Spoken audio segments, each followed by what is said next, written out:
السلام عليكم ورحمة الله وبركاته. اللهم صل وسلم وبارك على سيدنا محمد وعلى آله وصحبه أجمعين. ازيكم يا حبايبي، عاملين ايه؟ يا رب تكونوا بخير، يا رب تكونوا في أتم صحة وأحسن حال. هعمل معاكم النهارده إن شاء الله بإذن الله تفريز القرنبيط من غير سلق، سهل وبسيط وتطلعيه تسلقيه برده، وإن شاء الله يقعد معاكي سنة، يعني بيطلع زي الفل كأنك لسه جايباه. دي القرنبيط اللي أنا جبتها النهارده زي ما انتم شايفين، لكنهم اتنين في بعض، بسم الله ما شاء الله، كبيرة ومدملكة ازاي، بصوا كده يعني. ربنا يبارك يا رب. هقطعها معاكم وهوريكم بقى تشيلوها ازاي. نسمي الله كده. هسلك انا كده من بعض الاول، ممكن بسكينه ممكن بايدك.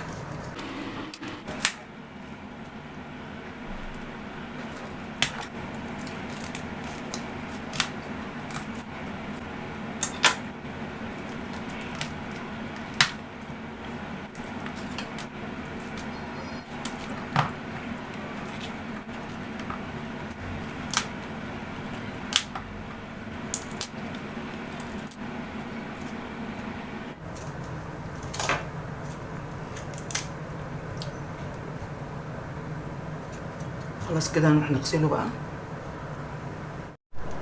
نبتدي بقى نغسله، نحط له شويه خل،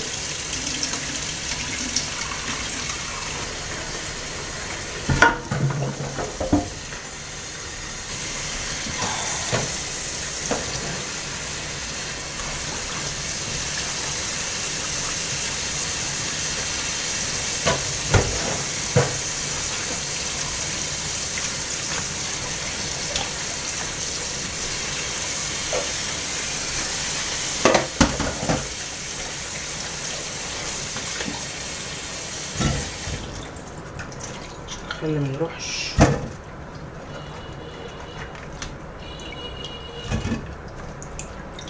ابيض وزي الورد والله، مش اي حاجه خالص.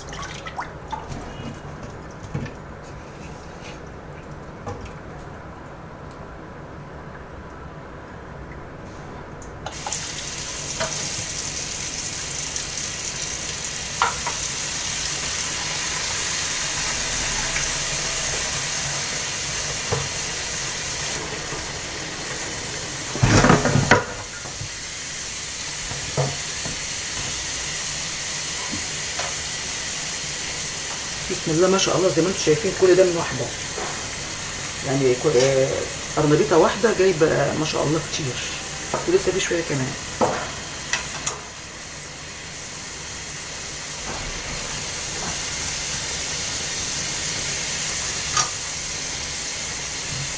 عشان بس ايه الميه تحصله كله.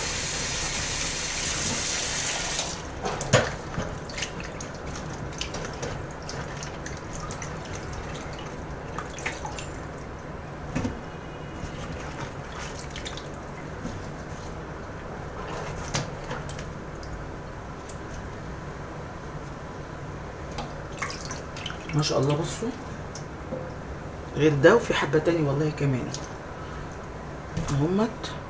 خلصهم بقى واكيس معاكم. هو زي ما انتم شايفين ما شاء الله، وادي برضو كل ده بسم الله ما شاء الله من واحده. هنكيس بقى.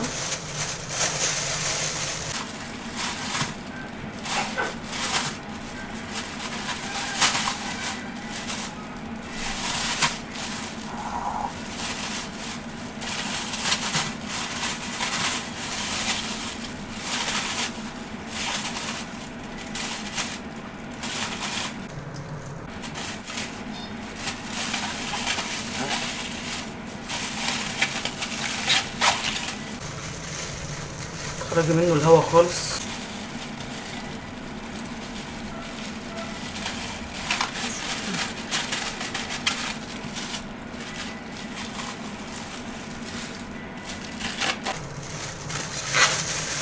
طبعا عايزه تطلعي مقدار صغير يبقى كيس، عايزه تطلعي مقدار كبير كيسين، يعني قدامك الحريه.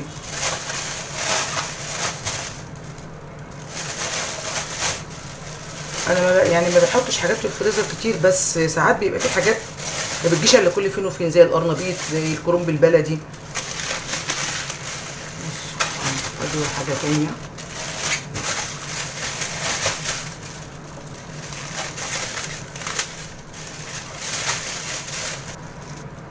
بسلقها ناعم. خلص بقى كله واوريه لكم.